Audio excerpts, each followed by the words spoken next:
Hello everyone, ako'y pauwi na. So nakita ko tong ang daming bote.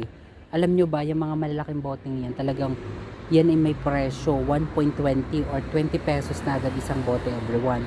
Eh tinapon lang dito, siguro tinatamad na yun, ang dami pa naman ito. So ibibigay ko na lang to sa friend ko. Kaysa ako'y babalik pa para makatulong na rin ako dito sa friend ko.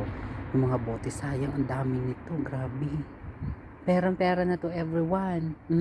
Sa ganitong paraan talaga, is yan talaga pera na, pupulutin mo na lang at ibebenta mo.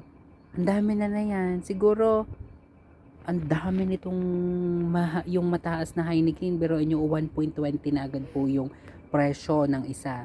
Ang ibig sabihin po ng 1.20 shekel, isaabutin na po yun ng 20 pesos, 18 to 20 pesos po, depende po sa conversion from shekel to peso. So yun lang everyone, di ba nakakahinayang, tinapos.